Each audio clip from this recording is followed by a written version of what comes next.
शाम के 4 बज रहे हैं और दिन धीरे धीरे ढल रहा है और मेरी बेटी अपनी ही दुनिया में मगन साइकिल चला रही है।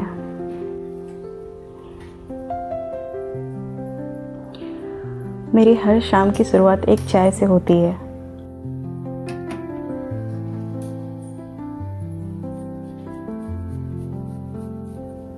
शाम की चाय मेरे लिए कंफर्ट है, पीस है और एक रिमाइंडर है कि ज़िंदगी की खुशी बड़ी चीज़ों से नहीं होती बल्कि छोटी छोटी मोमेंट्स में होती हैं।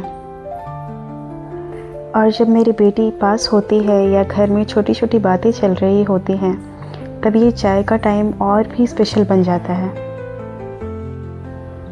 मैं अपनी बेटी के साथ क्वालिटी टाइम स्पेंड करना बहुत इम्पॉर्टेंट समझती हूँ, क्योंकि बच्चे सिर्फ बड़े नहीं होते, वो हर दिन थोड़ा थोड़ा ग्रो करते हैं और ये टाइम कब निकल जाता है पता भी नहीं चलता।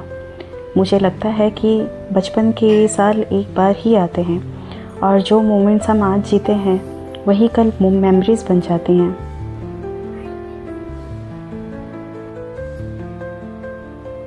क्वालिटी टाइम का मतलब ये नहीं होता कि हम हमेशा कुछ स्पेशल ही करें। कभी कभी बस उसके साथ बैठ जाना, उसकी बातें सुन लेना या उसके साथ थोड़ी मस्ती कर लेना, यही सबसे इम्पॉर्टेंट होता है।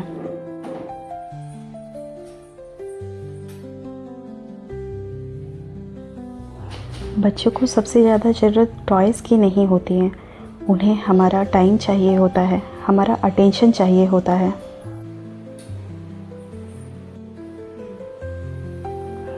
जब मैं उसके साथ बैठकर बात करती हूँ, उसका होमवर्क करवाती हूँ या फिर उसकी छोटी छोटी बातों पे हंस देती हूँ तो मुझे लगता है कि मैं सिर्फ एक माँ नहीं, उसकी फ्रेंड भी बन रही हूँ।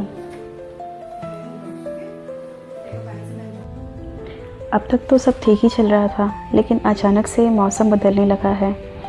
बहुत ज़ोर हवा चल रही है और आसमान का रंग भी धीरे धीरे काला हो रहा है और एक अलग सी ही ठंडक महसूस हो रही है।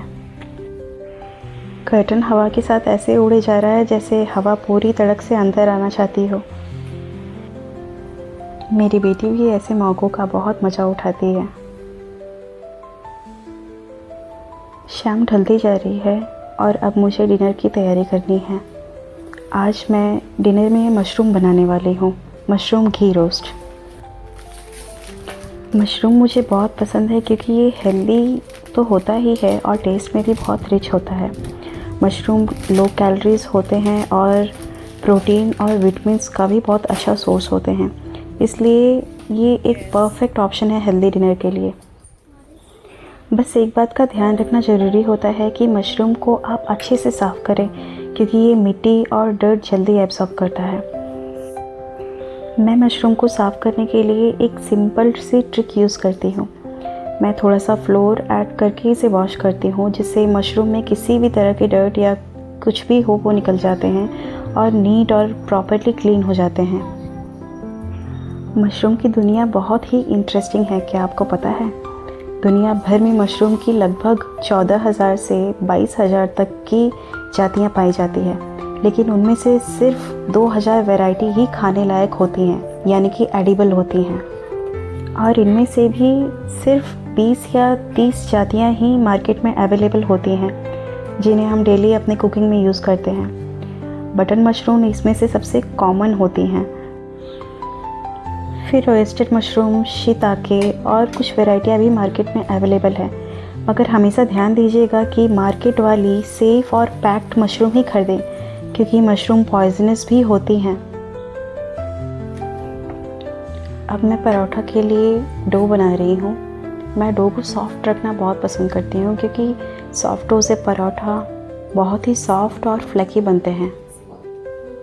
मैंने आटे में थोड़ा सा चीनी, नमक और थोड़ा सा ऑयल डालकर अच्छे से इसे गूँथ लिया है और जब डो रेडी हो जाता है तो मैं इसे थोड़ी देर के लिए छोड़ देती हूँ।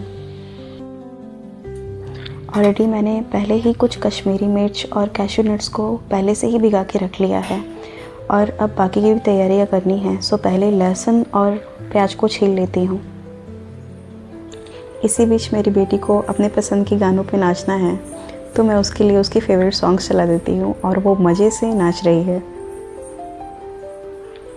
जब मैं काम करते करते उसके साथ टाइम स्पेंड करती हूँ तो मुझे अंदर से बहुत ही खुशी मिलती है, क्योंकि ये मोमेंट्स तो मेरी ज़िंदगी की सबसे बड़ी ब्लेसिंग है।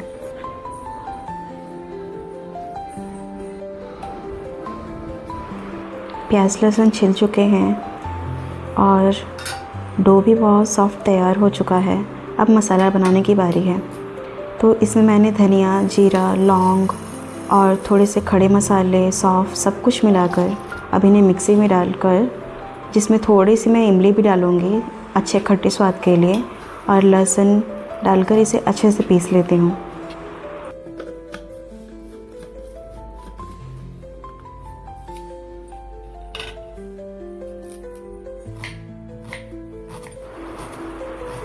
मैंने 2 प्याज कट कर लिए हैं और अब कुकिंग की बारी है। तो सबसे पहले कढ़ाई को हम चढ़ाएंगे और उसमें घी डालेंगे। घी सबसे मेन इंग्रेडिएंट है, क्योंकि हम घी रोस्ट बनाने वाले हैं। अब इसमें कुछ कड़ी के पत्ते डालकर, उसके बाद इसमें प्याज डालकर इन्हें अच्छे से भून लेंगे। हमें ऑनियंस को बहुत अच्छे से भूनना है ताकि ये गोल्डन हो जाए, और फिर इसमें थोड़ी सी हल्दी और थोड़े से नमक मिला देंगे। नमक मिलाने से प्याज जल्दी पक जाते हैं और जल्दी ही ब्राउन हो जाते हैं। ऑनियन अब अच्छी तरह से पक चुका है। अब इसके बाद हम इसमें मसाले मिला के उन मसालों को भी बहुत अच्छे से रोस्ट कर लेंगे। इन मसालों का रोस्ट होना बहुत ज़रूरी है, क्योंकि तभी घी रोस्ट का रियल फ्लेवर निकल कर आता है। जब मसाला अच्छे से रोस्ट हो जाता है और ऑयल घी साइड से छोड़ने लगता है, तब समझ लीजिए कि आपका मसाला तैयार है।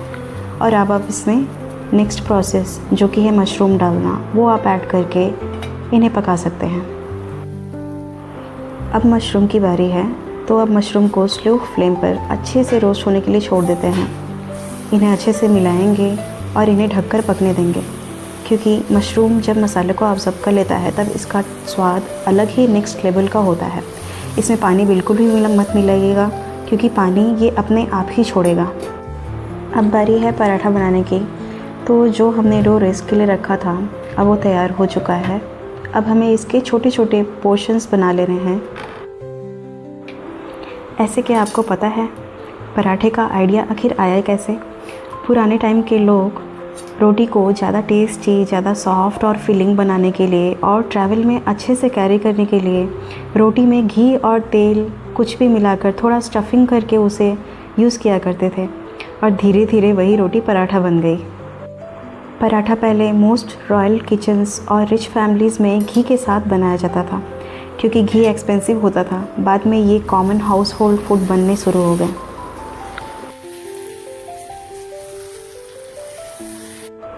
हमारी करी का कलर और टेक्सचर एकदम परफेक्ट हो चुका है, और अब बस मशरूम घी रोस्ट रेडी है। ऑनेस्टली इसकी स्मेल ही इतनी अमेजिंग होती है कि भूख और बढ़ जाती है। अब बारी है पराठे बनाने की। तो हमने पहले ही आटे के छोटे छोटे पोर्शंस बना लिए हैं। अब उनमें से एक पोर्शन ले करके उसे थोड़ा सा हल्के हल्के रोल करके एक पतली चपाती जैसा बना लेंगे। ये पराठे थोड़े टाइम टेकिंग तो ज़रूर हैं, थोड़े मेहनत भी लगते हैं, समय भी जाता है, मगर ये बहुत ही स्वादिष्ट बनते हैं। अब ये आपके ऊपर है कि आप इन्हें कितनी पतली कितनी बड़ी बनाने वाले हैं। थोड़ा सा पेशेंस इसमें ज़रूर लगता है।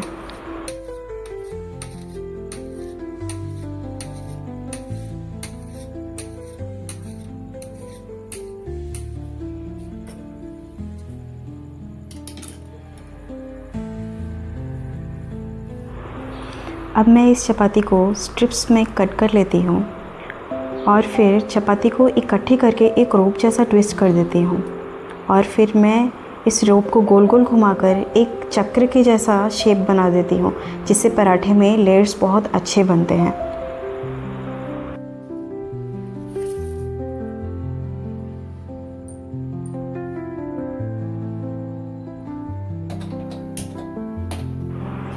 अब बारी है इसे बेलने की। तो अब मैं इसको थोड़ा सा हल्के हल्के हाथों से फाइनल पराठे के जैसे रोल करती हूँ। धीरे धीरे ही करना है, वरना ये एकदम से चिपक जाएंगे और फिर इस पे लेयर्स नहीं आने वाले। तवा गर्म होने के बाद मैं अब पराठे सेकने शुरू कर देती हूँ। आप इसमें घी या तेल किसी भी चीज़ का यूज़ कर सकती हैं। और अब हमें दोनों तरफ इसे अच्छे से गोल्डन और क्रिस्पी होने तक रोस्ट करते रहना है।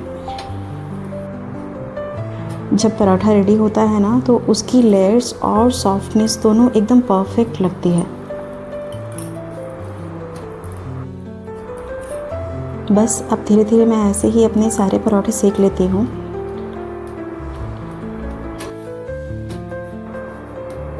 आप देख सकते हैं ये कितनी गोल्डन और कितनी क्रिस्पी बनी है।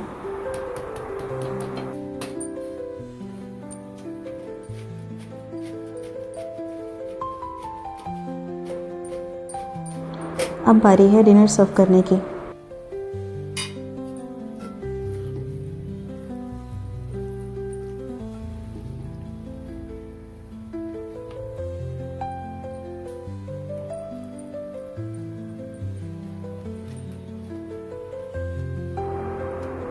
हमारा प्लेट तैयार हो चुका है और अब बारी है सर्व करने की।